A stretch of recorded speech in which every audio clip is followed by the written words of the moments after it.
Esto es Reivindicando Derechos, un programa de CIMAC Radio donde tu voz es poder y eje de acción. Desde Humanismo y Legalidad, un espacio seguro y libre de estereotipos, donde víctimas, expertos y autoridades fijan posicionamientos para garantizar el acceso a la justicia de mujeres e infancias en nuestro país. Buenos días, pues bienvenidas, bienvenidos a su programa Reivindicando Derechos a través de Violeta Radio. Soy Norma Bautista, ¿me acompaña? Buenos días, Elsin Rodríguez.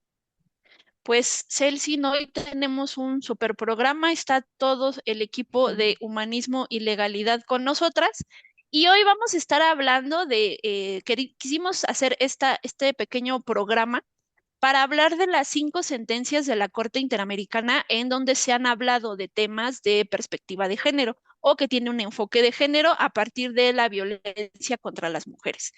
Pero si les parece, porque tenemos varios casillos que ver hoy, vamos a darle inicio. Está con nosotros la licenciada Giovanna Garrido y ella nos va a platicar un poco del caso Campo Algodonero. Entonces, sin más, vamos a entrar de lleno a este programa. Pues adelante, Giovanna.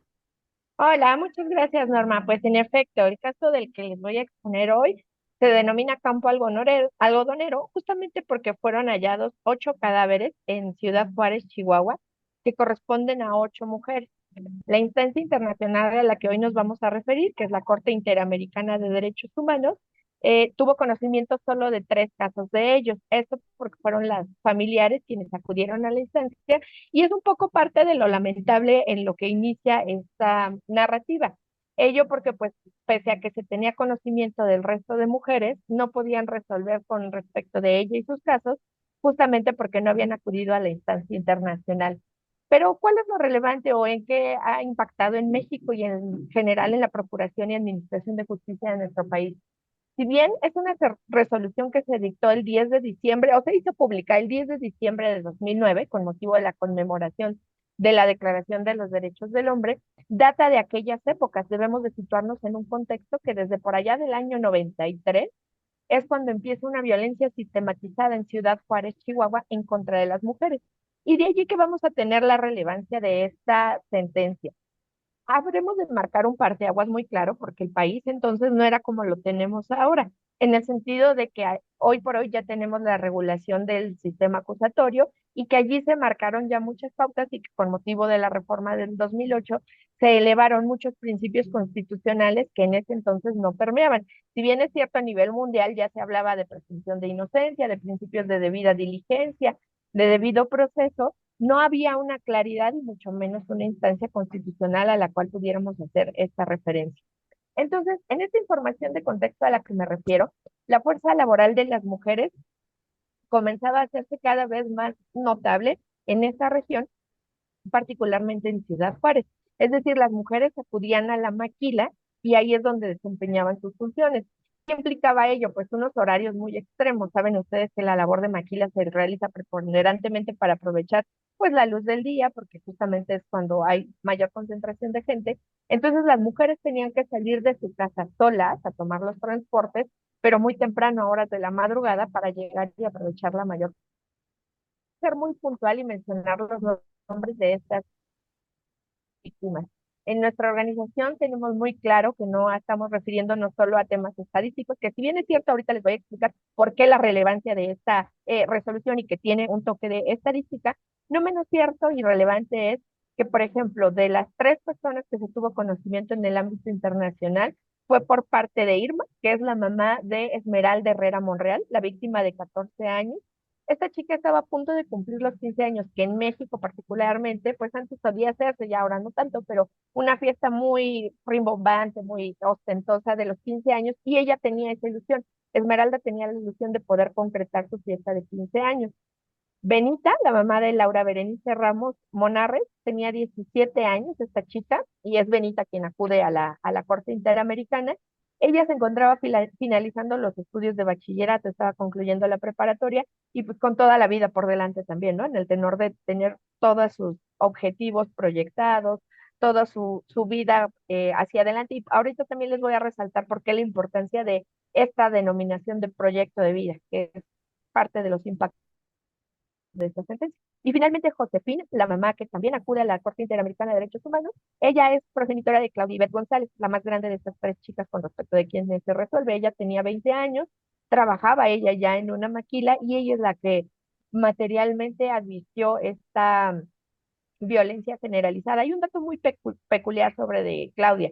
Ella cuando acude el día de su desaparición, que acude a trabajar a la maquila, es muy peculiar que el guardia que está recibiéndolas allí para efectos de pasar lista y hacerlas pasar ya a la fábrica, le niegan la entrada a la fábrica porque llegó 2 minutos tarde. Eso nos dicen quienes estudian la resolución en la Corte Internacional y se hace por ahí una breve mención en cuanto a su llegada tarde.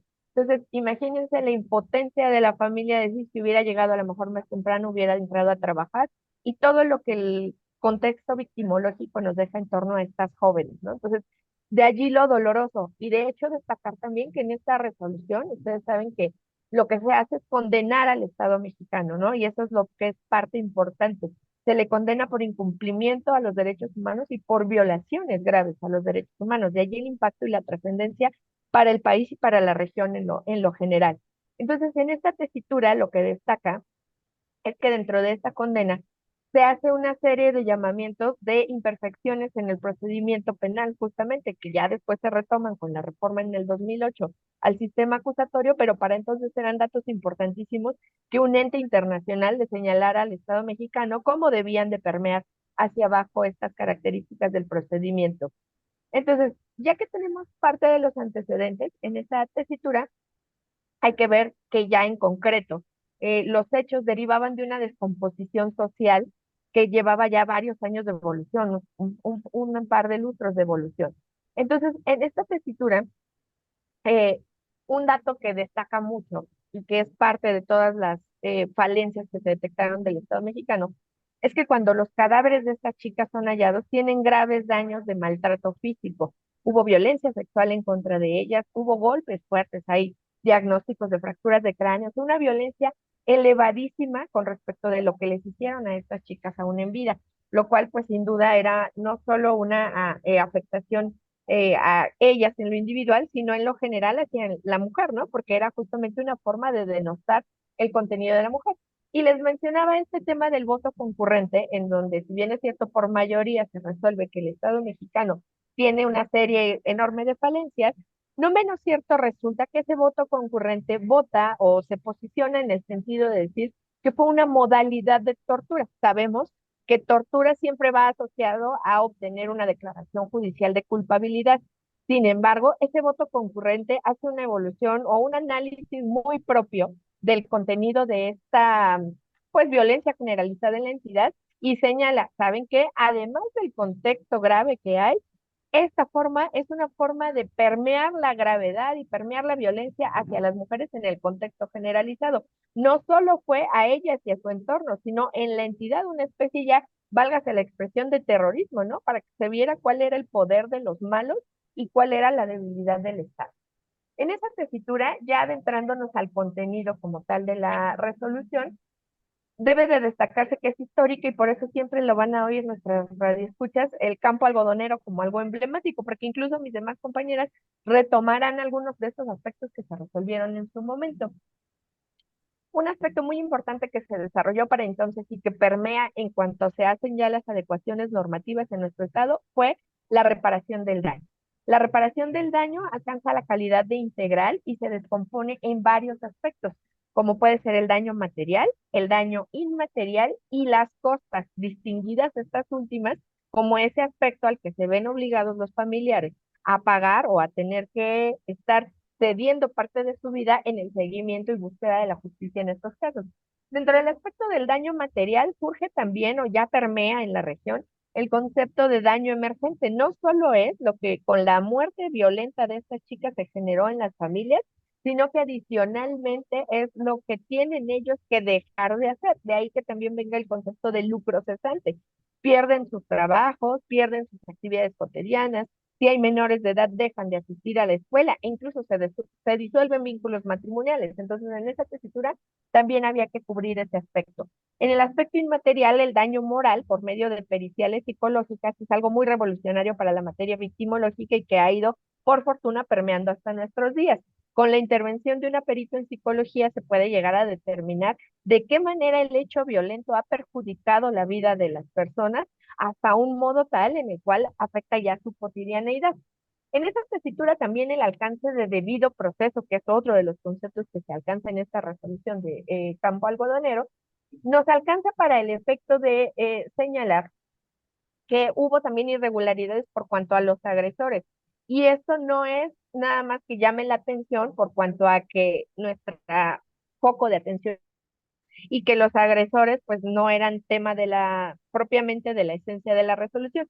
Sin embargo, sí es de destacar que lo que notó la Corte Interamericana fue la creación o fabricación de culpables, que eso es algo muy grave y cotidiano. Ya para cerrar con este argumento, este tema de crear culpables lo que hace es llevar a mal manejo de evidencias, llevar a mal los procedimientos y finalmente dejar las conductas impunes, lo que redunda en un estado de inseguridad para las mujeres. Entonces, en esa tesitura, nuestra sentencia de campo algodonero cierra la pinza para efecto de decir, debes de cumplir con el debido deber de diligencia y debido proceso. Garantízales el derecho de defensa, pero a la vez también mantiene la reserva y la protección a la tutela de los derechos de las víctimas, y en este caso particular de las víctimas mujeres.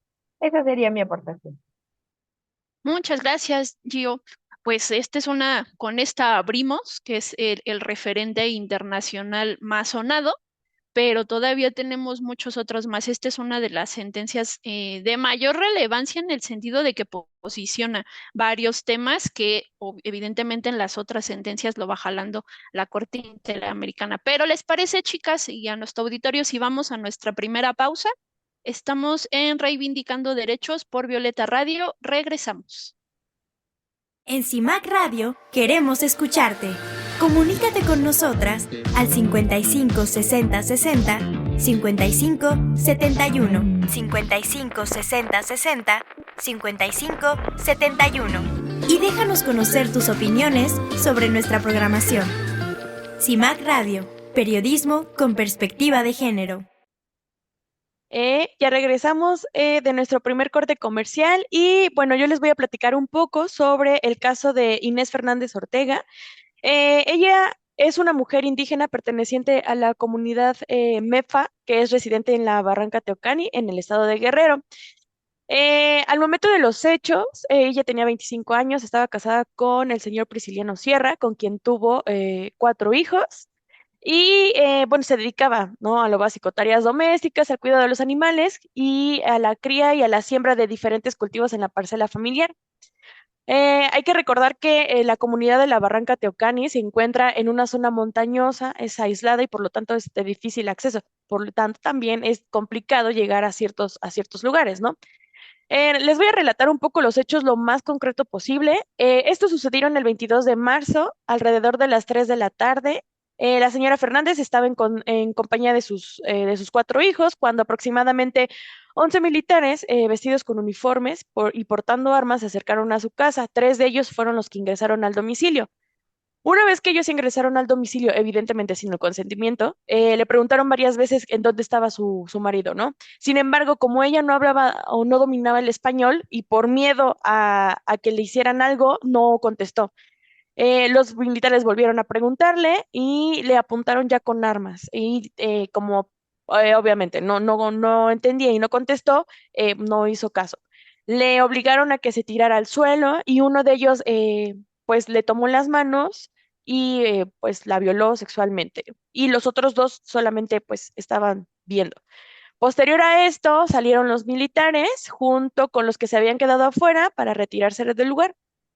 Le comentó la situación a su esposo y el 24 de marzo Inés fue acompañada tanto por su esposo como integrantes de la organización y personal de la Comisión Local de Defensa de Derechos Humanos al Ministerio Público que estaba en Allende, en el municipio de Ayutla de los Libres. O sea, es un espacio, un lugar muy retirado de donde ella se encontraba. Y bueno, para poner la denuncia, sin embargo, como ella no hablaba español, tuvo dificultades para poder comunicarse. Por lo tanto, una de las personas de la comunidad participó como intérprete.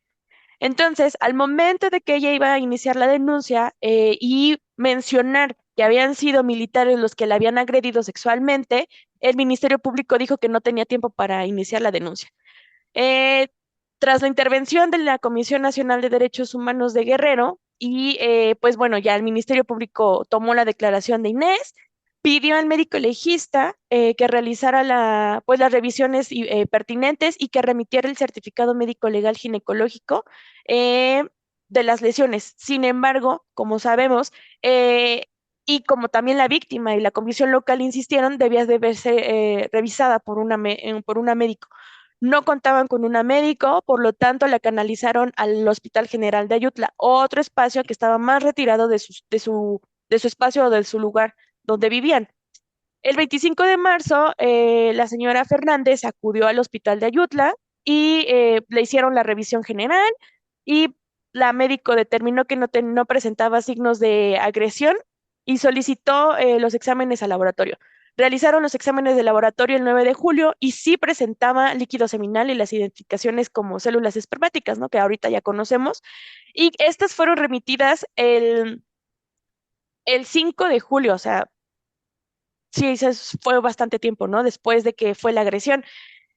El 16 de agosto, el coordinador de Química Forense de la Procuraduría General de Justicia informó que el Ministerio Público Militar sí tenía las muestras, sin embargo, se habían consumido durante el estudio, por tal motivo ya no podían realizar otros estudios, que también sabemos que eso no está bien, ya a estas fechas deben de mantener pues en la cadena de custodia, ¿no? Y con esto, la Corte Interamericana de Derechos Humanos encuentra que la señora Fernández sí fue víctima de violación sexual y concluyó que el Estado es responsable por la violación, una, de los derechos de la integridad personal, la dignidad y la vida privada. También se vio afectada su vulnerabilidad y la coerción que el agente estatal ejerció sobre ella y que aparte reforzó con la participación de otros dos militares, una, pues armados, ¿no? Y que esto se agravó porque ejercieron violencia sexual contra ella y también porque estaban sus hijos. Entonces ahí también existieron las víctimas indirectas. Indirectos. Ajá. Ujú. Y también resultó evidente el sufrimiento padecido porque una se obligó a mantener un acto sexual en contra de su voluntad y la otra porque, ya sabemos, ¿no?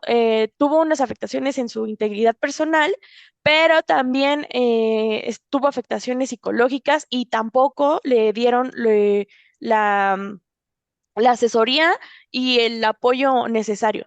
Entonces, también dice la Comisión Interamericana que México pues, prácticamente violó el derecho de la integridad personal de Inés y su familia.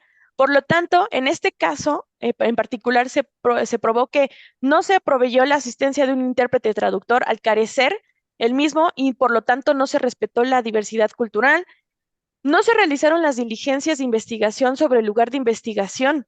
Y cuando lo realizaron fueron 12 días después de la denuncia. Entonces, obviamente, en esos momentos ya no se iba a encontrar pues los indicios necesarios, ¿no?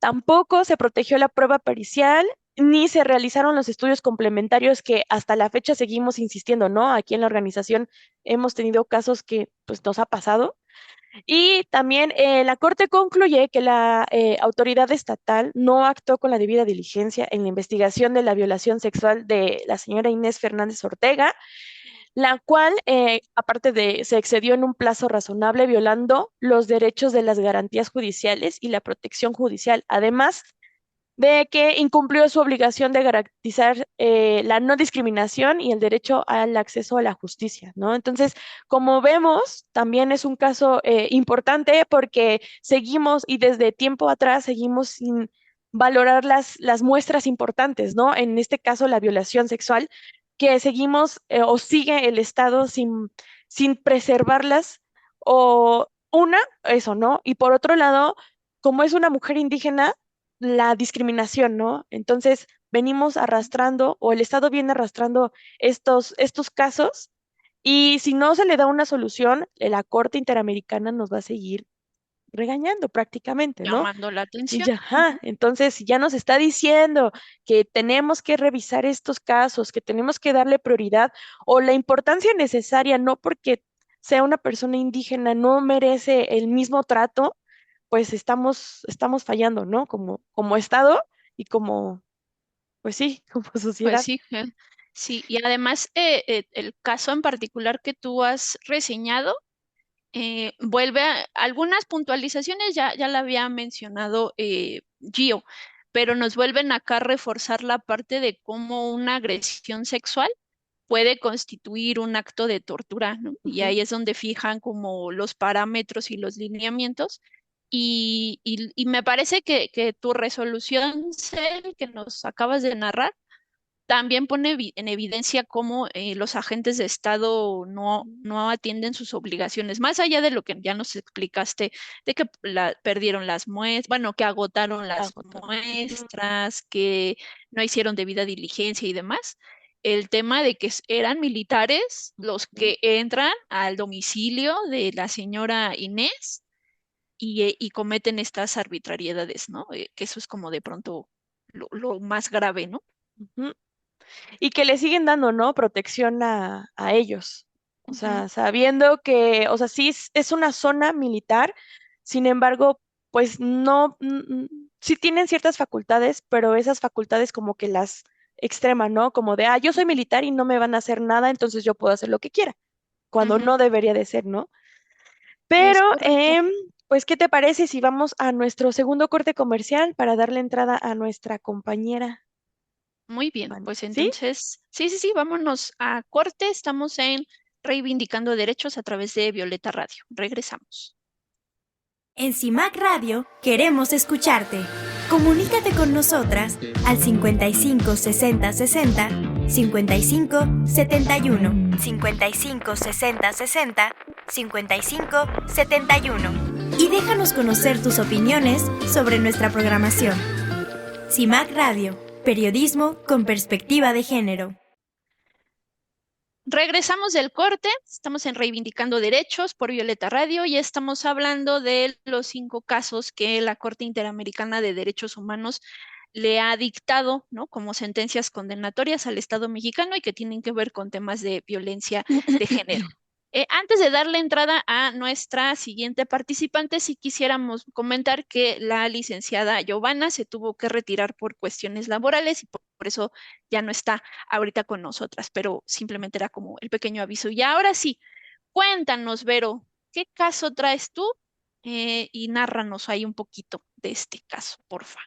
Muchas gracias, Lick Norma. Bueno, en mi caso me tocó hacerle saber en relación al caso de Valentina Rosendo Cantú contra el Estado mexicano. Ya escuchamos a la licenciada Celsin con relación al caso de Inés Fernández, el cual es muy parecido en relación de características de víctima al de Valentina Rosendo Cantú. Valentina Rosendo Cantú también es una mujer indígena de la comunidad Mepa, originaria de Caxitepec. Valentina se casó a los 15 años con el señor Fidel y ella se va a vivir a una comunidad cerca, como a 1 hora aproximadamente de Barranca de Bejuco, y ahí ella vive con su marido y con su hija de 3 meses. Ella menciona que cuando ella tenía 17 años, se encontraba en un río aproximadamente a 200 metros de su domicilio, donde se disponía a lavar ropa y a bañarse. Sin embargo, cuando se iba a bañar, llegaron 8 militares aproximadamente, quienes venían acompañados de un civil al cual tenían detenido. Dos de estos militares se acercan, uno en todo momento le apuntaba con el arma y el otro le preguntaba sobre los encapuchados, le mostró una foto y una lista. Ella menciona que por miedo no decía nada, sin embargo, la persona o el militar que le apuntaba en todo momento con el arma la golpea en el estómago. Ella menciona que pierde el conocimiento y que cuando se despierta, el militar que la había interrogado la toma por el cabello y nuevamente comienza a interrogarla en relación a las personas y la fotografía.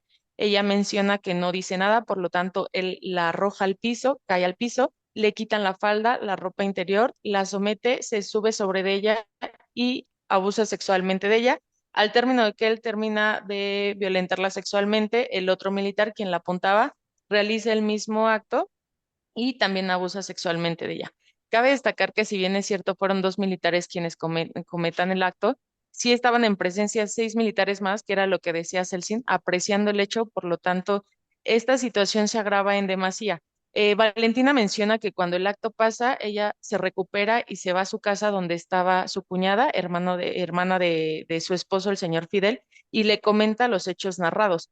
Cuando su esposo llega, también hace lo mismo y su esposo, muy molesto, se va a la Asamblea General en Bejuco y denuncia el hecho. Sin embargo, las mismas personas de la Asamblea le mencionan que por temor a represalias del ejército, era necesario que los hombres de la comunidad se escondieran durante 2 días en el monte para evitar, obviamente, estas represalias. Em, una de las cosas que más ruido me hizo fue que dentro de la misma situación social, Valentina sufrió violencia por su comunidad toda vez de que ellos consideraban que estaba perjudicando la honorabilidad de los soldados.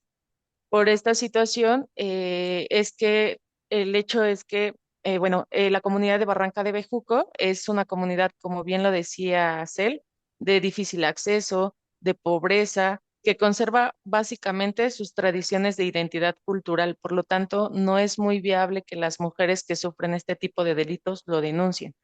Derivado de esto, el 18 de febrero del 2002,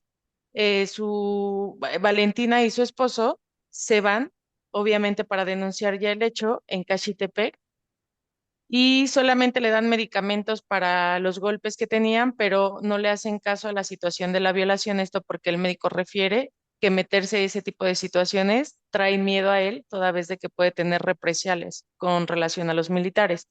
El 26 de febrero del 2002, ya se van a Ayutla de los Libres, considerando que obviamente tanto el esposo de Valentina como Valentina tuvieron que caminar casi 8 horas de su comunidad a Ayutla de los Libres y en todo el tiempo siempre cargaron a su hija de 3 meses.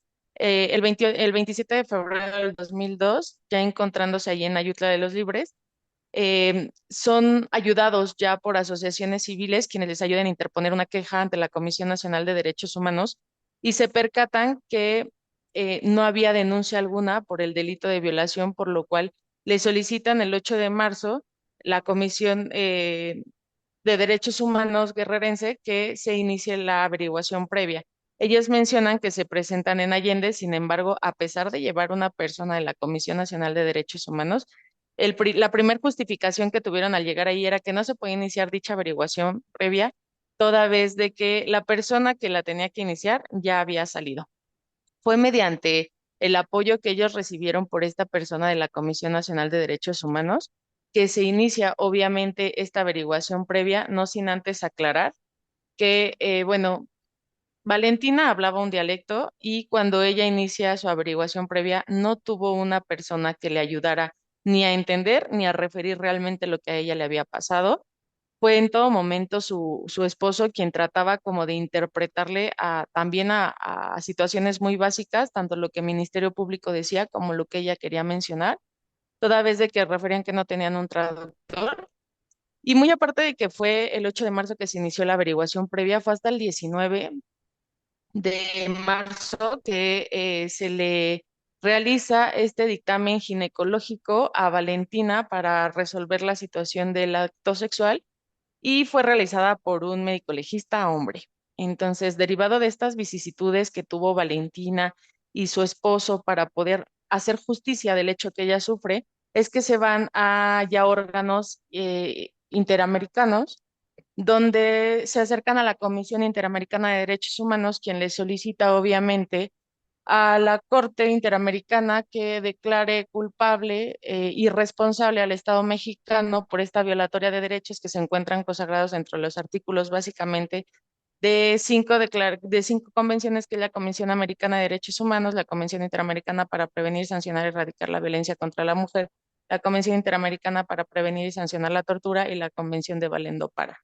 Esto básicamente en relación a la violación de derechos de la integridad, la dignidad humana, las garantías judiciales y la vida privada de Valentina Rosendo Cantú, su esposo, y al final se observa que también de su hija como víctima indirecta. El Estado tomó una posición bastante difícil. De inicio refiere que la Corte Interamericana no es ni siquiera competente, sin embargo la Corte Interamericana le dice que sí, porque él forma parte también ratificó y también tiene estos elementos donde él constituye que es un miembro, por lo tanto, claro que es parte. Dice en algún momento que es responsable, pero no total. Una parcialidad sí la tiene y bueno, es algo que la Corte dice, ok, al menos ya referiste que tienes culpa alguna y lo acepta.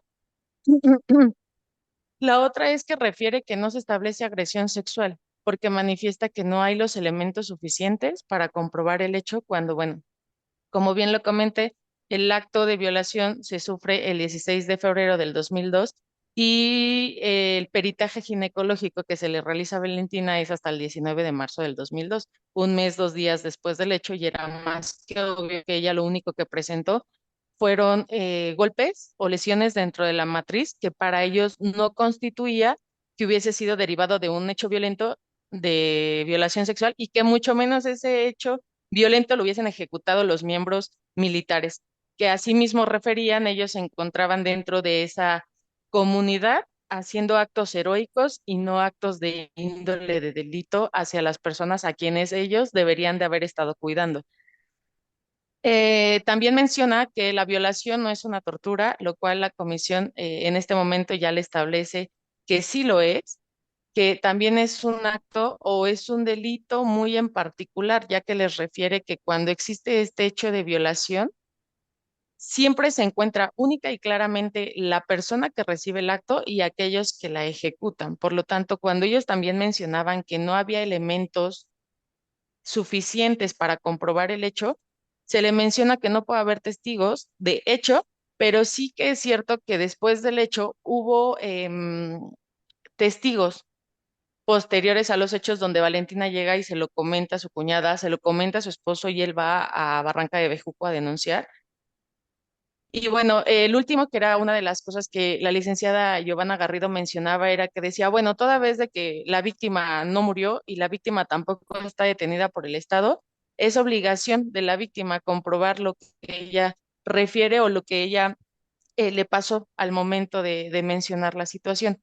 Entonces, bueno, el Estado mexicano es culpable para la Corte Interamericana en relación a la responsabilidad que tiene, toda vez de que hay un elemento también muy esencial, a diferencia de Inés Fernández, y esto es que cuando Valentina es agredida sexualmente, ella tenía 17 años, por lo cual era una niña, era una persona menor de edad y por lo tanto el Estado también es responsable de no haber generado las condiciones idóneas para que una persona menor de edad considerada una niña pudiera declarar de manera tranquila, en un lugar tranquilo, en condiciones adecuadas para que pudiera ser vigilada acorde a un proceso por al menos el año de los 17 a los 18 que el proceso siguiera. Entonces, la Corte Interamericana sancionó al Estado pidiéndole estudios para ambas, situación psicológica para ambas. También solicitó al Estado que al menos en la comunidad de Caxitepec, de Allende y de Ayutla, se les diera a los centros de salud las circunstancias necesarias para poder ayudar a estas mujeres que sufrían de este tipo de delitos. Se les pide también apoyo escolar para ambas, en este caso, como se los comentaba, también para la corte.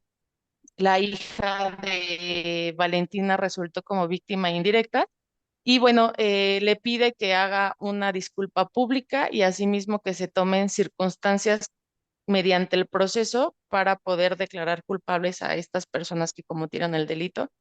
Cabe mencionar que de los puntos resolutivos, algo que comentábamos la vez pasada era que el hecho fue en el 2002 y la sentencia de la Corte fue hasta el 2010, fueron 10 años después, y fue hasta el 2000, en el 2011 es cuando México realiza esta declaración pública a través de la Secretaría de Gobernación, pero es hasta el 2018 donde ya hay una sentencia condenatoria por parte de una jueza quien condena a 19 años, 5 meses y un día de prisión, tanto al cabo como al soldado que realizaron estos actos en contra de Valentina Rosendo Cantú. Y cabe declarar que a pesar de que esta sentencia ya está, tampoco es una sentencia definitiva. toda vez de que hay dos amparos en ella. Entonces, básicamente es establecer que las personas otra de las cosas que ellos decían era que como no había habido antecedentes de violaciones dentro de esta comunidad, pues Valentina pues no estaba diciendo como la verdad. De las cosas que el caso de Inés Fernández y Valentina hacen un precedente es en relación a que se hace una reforma al Código Militar, donde ahora se menciona que todas aquellas violaciones de derechos de personas civiles derivado de militares deberán ser juzgados por tribunales civiles. Ajá, que solo, nada más que ese punto en particular tenía que ver ya con una sentencia previa del caso Rosendo Radilla, que ya lo habían como medio modificado, Ujú. pero con los casos de Inés y de Valentina lo ajustan. Em, pues muchas gracias por contarnos un poco de este caso. Y el otro que nos tocaría mencionar es el caso que se conoce como las mujeres víctimas de tortura sexual en Atenco. Esta sentencia es del 28 de noviembre del 2018 y en esta resolución me parece que, así como hemos narrado las otras tres, esta es donde también la llamada de atención al Estado mexicano es bastante fuerte. ¿Qué sucedió aquí? Hubo un enfrentamiento por parte de pobladores y fuerzas del Estado, en esto en el Estado de México, derivado a una manifestación que se estaba haciendo porque unos floristas pues deseaban vender sus productos y había un programa de reordenamiento pues interno, ¿no? Por así decirlo, dentro del estado, donde decía, bueno, va a haber ciertas zonas donde sí se puede vender y otras no. Derivado de ese programa, hay floristas que se quieren plantar en un mercado y ahí es donde empiezan a ver las confrontaciones. El evento fue el 3 de mayo del 2006 y el 4 de mayo del 2006 hubo operativos con un número bastante importante de policías, donde intervienen policías ministeriales, municipales, estatales y también autoridades pues de la fuerza pública también a nivel federal. Y entonces, con este operativo que surge primero en el 3 de mayo, lo que estamos viendo ahí es que, pues derivado de este enfrentamiento, personas se resguardan en un inmueble y ahí es donde lo que vimos mucho en las noticias, cómo estaba, pues estas, aventaban piedras a los policías y demás, y en un repliegue de la policía es que ingresan al inmueble y se proceden a múltiples detenciones. Pero no nada más en ese lugar hubo detenciones, sino alrededor de la zona. Eso también derivó a que hubiera bloqueos en las carreteras, es en el 3 de mayo, y ese evento de ese bloqueo también queda hasta el 4 de mayo. Entonces, en un primer momento hubo entre 320, 420 policías que proceden a las detenciones del inmueble y en las zonas, pero al día posterior ya tenemos 2.443 policías tratando de contener lo que estaba sucediendo. En ese inter se dan múltiples pues detenciones, como les platico, y ahí que vimos, vimos abusos policiales, agresiones físicas, amenazas de muerte, golpes con tolete, robo de pertenencias. Las mujeres que fueron detenidas, el 62% refirieron que fueron agredidas sexualmente. Tenemos agresiones durante los traslados, tenemos revisiones médicas de las personas que pues habían sido lesionadas, ya en su momento se ponían a disposición de la autoridad y estas revisiones médicas fueron deficientes, en algunas fueron tardías. Muchas de las mujeres que fueron detenidas después de una huelga de hambre es que la intervención médica ginecológica fue que empezaron a realizarse porque realmente no tenían muchas de ellas estas atenciones, ya estaban presentando algunas de ellas para el momento en que les hacen las revisiones, infecciones. También tuvimos agresiones a las llegadas de los centros de detención, tuvimos violaciones a derechos procedimentales en el momento en que estaban rindiendo declaraciones, se hizo uso el sistema penal para, pues de alguna manera, seguir con las personas detenidas. Hubo uso de la fuerza de manera indiscriminada y excesiva. Se habló como que este evento, ¿no? De las agresiones sexuales sí eran un patrón generalizado durante el operativo. Hubo torturas, hubo violencia verbal, hubo discriminación por razones de género, se presentaron detenciones arbitrarias, uso arbitrario de la prisión preventiva. Ya de las investigaciones que las mujeres habían narrado sobre la agresión, no partió a partir de la debida diligencia, no se investigó la cadena de mando. Estas personas que dieron la orden de este tipo de comportamientos, pues eso a ellos no se les investigó, el plazo razonable tampoco fue respetado y evidentemente hubo vulneración a las víctimas indirectas. En este caso hubo intervención, como fue muy mediático, intervino la Comisión Nacional de Derechos Humanos, intervino la Suprema Corte de Justicia en su facultad de investigación, también intervino la Fiscalía General de la República a través de la Fiscalía Especializada para la Atención de Delitos relacionados con actos de violencia contra las mujeres. Y lo que vimos acá con las 11 víctimas, que es Yolanda, Ana María, Angélica, María Patricia, María Cristina, Normaide, Claudia Hernández, Marina Selvas, Georgina Edith, Gabriela, Bárbara, todas ellas fueron a hacer esta manifestación a la autoridad y lo que la Corte dijo en el ámbito internacional, lo que dijo es, sí, como Estado puedes controlar una manifestación, pero ese control no es ilimitado. Tu obligación sí es distinguir entre aquellos que están ejerciendo su derecho a manifestarse de forma violenta de aquellas que sí lo están haciendo de forma pacífica. Esa es tu obligación como Estado. Además, hay niveles del uso de la fuerza que, si bien es cierto, los puedes emplear, pues hay, insisto, ¿no? Formas como accionarlos, no es entrar de lleno a golpear. Y además, lo que también se nos mencionó en esta resolución fue precisamente cómo la respuesta del Estado frente a este tipo de agresiones que ya se empezaban a visibilizar aun cuando entraran estos entes nacionales a decir están pasando, están existiendo múltiples irregularidades y desde ahí necesitamos que como Estado respondan. Y la respuesta que dio el Estado, en este caso el entonces gobernador Enrique Peña Nieto, fue decir, bueno, es que son mujeres pues, revoltosas que desde esa postura ellas incluso tienen un manual para que cuando las detengan digan que fueron agredidas sexualmente y de alguna forma tratar de limpiar sus culpas, por así decirlo, ¿no?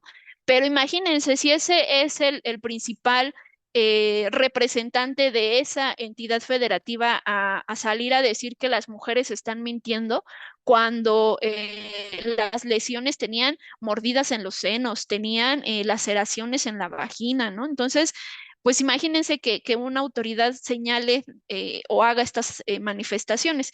¿Qué es lo que dijo acá la Corte? Como les decía, nos llamaron muchísimo la atención, nos dijeron que no investigábamos con perspectiva de género, que no habíamos tomado en consideración los dichos de las víctimas y que además ni siquiera habíamos actuado de manera correcta a partir de todo lo que habíamos visto y que además no habíamos investigado la cadena de mando, que se había dado una indicación, esos policías no habían actuado por mutuo propio, había una indicación y que no, de alguna manera eso no se había puesto sobre el ojo, ¿no? Para saber qué era lo que en realidad se había mandatado. Y desde ahí pues posicionarse sobre pues el incumplimiento del Estado sobre los derechos básicos y fundamentales de respeto a derechos humanos. Entonces, esta es una de las sentencias en donde, insisto, nos llaman más la atención por las múltiples irregularidades que tuvimos durante el tratamiento, pero también desde la postura de tener agentes de Estado en calidad de garante, en donde en el momento en que te detienen, pues te deberían de proteger, ¿no? Y en lugar de protegerte, pues no solamente hubo estas agresiones, sino esta cuestión de violencia sexual y entre las cosas que también nos llamaron, ya nada más para concluir este bloque, lo que nos dijeron también era cómo los actos o las manifestaciones de discriminación por ser mujeres. Muchas de las mujeres que fueron detenidas y que hoy tienen que ver con esta sentencia, fueron mujeres que iban pasando, algunas estaban documentando el evento, ¿no? Ni siquiera estaban relacionadas con las manifestaciones que se estaban plasmando, ¿no? Entonces, de ahí es donde el llamamiento que nos hace la Corte Interamericana es bastante fuerte para decirnos no estamos respetando nuestras obligaciones en materia de derechos humanos y tampoco lo estamos respetando desde la postura de los derechos a vivir una vida libre de violencia.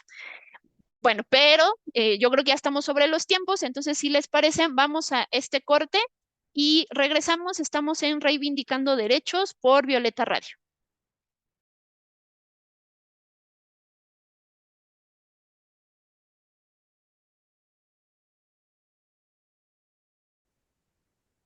Y regresamos de nuestro tercer corte comercial. Ya para dar por terminado casi nuestro programa, le doy la palabra a la licenciada Aura, que nos platicará sobre otro caso bien importante. Hola, Celsin, ¿qué tal? Oye, bueno, pues yo les voy a platicar sobre el caso de Digna Ochoa y bueno, primero les voy a platicar por qué es relevante su caso y bueno, quién fue ella y qué fue lo que la Corte determinó al respecto. Digna Ochoa fue una abogada mexicana y defensora de los derechos humanos. Ella nace en Veracruz, en Misantla, y bueno, ella tiene toda una trayectoria de defensa hacia pueblos indígenas principalmente y comunidades marginadas en México. El trabajo de ella es trascendente porque, bueno, ella estuvo defendiendo a algunos presos de conciencia zapatistas y estuvo trabajando en algunos otros casos relevantes para nuestro país. Entonces, ella recibe amenazas de muerte. En el año del 99 recibe una amenaza de bomba. Ella estaba laborando para el Centro PRO cuando la asesinan dentro de su despacho, ahí en la colonia Roma. Y bueno, el caso de su asesinato fue investigado por la Fiscalía de la Ciudad, pero no se llegó a una conclusión. Digamos, no encontraron quién fue el autor ni material ni intelectual de los hechos.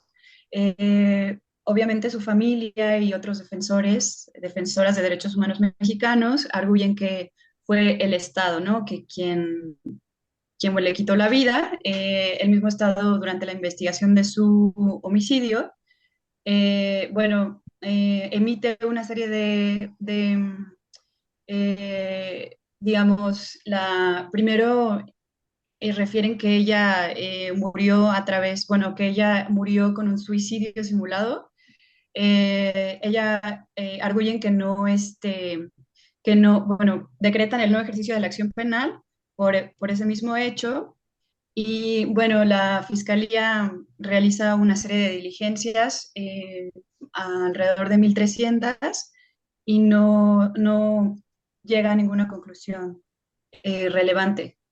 Entonces, bueno, en su caso es litigado en el sistema interamericano. Primero llega a la comisión y luego la Corte resuelve el caso. Esto tiene muy poco tiempo, o sea, a ella la matan en el 2001, pero la sentencia se emite en el 2022, me parece. Y bueno, esto es muy importante para los defensores mexicanos porque la Corte emite una serie de recomendaciones. Bueno, primero la Comisión emite una serie de recomendaciones y luego la Corte, dentro de su sentencia, dicta primero al Estado mexicano como responsable de no haber investigado su asesinato diligentemente, debidamente. Además, refiere que, bueno, ella durante la investigación fue estigmatizada por su género y también por su profesión.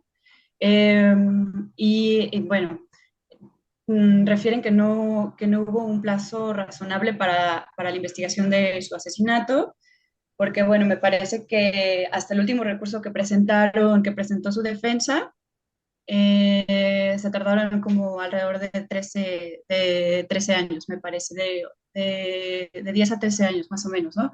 Entonces, Bueno, esto denota, este caso denota pues todas las irregularidades de las que ya hemos hablado en los anteriores casos, en los que, bueno, las autoridades mexicanas cometen una serie de errores, tanto investigando los hechos como en su apreciación o perspectiva que toman de los diferentes casos, al tratarse de mujeres o al tratarse de defensoras. Ellos van estigmatizando a las personas y bueno, en este caso es muy relevante notar que pues, se trata de mujeres, entonces esta categoría hace mucho más vulnerables a las personas y bueno, hacen que las investigaciones pues bueno, sean pues súper deficientes, ¿no? Entonces, la Corte Interamericana emite dentro de su sentencia una serie de medidas de diferentes tipos de satisfacción, de rehabilitación y de no repetición. Las medidas de no repetición que emite en este caso son súper importantes porque van enfocadas a digamos, a proteger el trabajo de los defensores y las defensoras de derechos humanos en México. Entonces, la Corte refiere que debe haber una campaña de concientización de la importancia del trabajo de defensores y defensoras. También crean un premio al que le dan, que lleva el nombre de Digno Ochoa, un reconocimiento igual a la labor de la defensa de derechos humanos en México. También resalta la importancia de construir un plan de acción para el mecanismo que ya existe de protección para periodistas y defensores de derechos humanos en México, para mejorar su trabajo y los efectos de su trabajo. También refiere que es importante tener un mecanismo de protección de testigos que intervienen en el procedimiento penal y bueno, hacer ciertas reformas a leyes locales como una reforma tendiente a darle independencia a los servicios periciales. Entonces, bueno, es, es por eso que este caso es muy relevante para nosotros como mexicanos, porque también se establece la importancia de tener un protocolo para actuar ante los ataques de defensores, de personas defensoras de derechos. Muchas gracias, Aura. Pues lo que vimos hoy en este programa, con todo el equipo de humanismo, que como les mencionábamos, estamos hoy acá presentes, pero que la licenciada Giovanna tuvo que retirarse. Estos 5 casos que estuvimos platicando hoy, me parece que aun cuando hemos referido que han tardado mucho en resolverse desde el ámbito internacional, no hay que olvidar que de pronto el sistema interamericano es un sistema complementario de las acciones del Estado. ¿Eso qué quiere decir? Que en primera instancia el Estado debería de hacer su chamba, ¿no? Y que solamente cuando nosotros no podamos resolver eso, pudiéramos ir al ámbito interamericano. Pero pensemos, porque a veces una de las críticas de este sistema es, bueno, pero pues esas sentencias o se tardan mucho, al final no son efectivas. Pero no hay que olvidar algo, el sistema se sostiene de la propia voluntad de los Estados miembros de la Organización de Estados Americanos, ¿no? Es decir, dan una aportación y a partir de ahí se sostiene el sistema, pero el sistema no se da abasto de todos los casos que llegan ahí y el Estado mexicano ha sido de los que más casos manda a este ámbito. Eso no nada más es una cuestión de números, ¿no? Lo que mencionaba nuestra compañera Giovanna, no es nada más es el número, sino imaginemos todas las violaciones que están pasando en nuestro país y que no estamos encontrando eco aquí, que nos vamos a ese ámbito. Entonces, son relevantes y se conocen como litigios estratégicos porque reflejan una problemática global o sistemática en el país. Y lo que nos están diciendo estas resoluciones es que no investigamos con perspectiva de género, que hay vulneraciones a los derechos de las víctimas, que están representados, que es lo que nos contaba Aura, estar representados dentro de una carpeta, porque en el caso de Digna estaban organizaciones de la sociedad civil empujando y aún así no se avanzaba.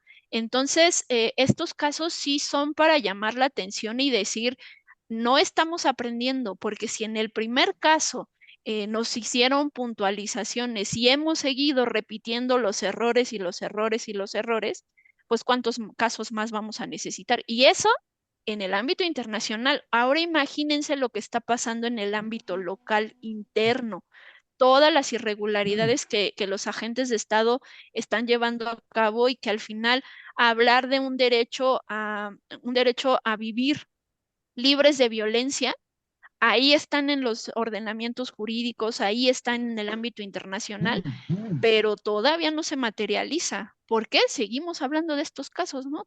Tenemos que seguir puntualizando y señalando que ahí hay parámetros, que ahí son buenas prácticas que podemos voltear a ver como agentes de Estado.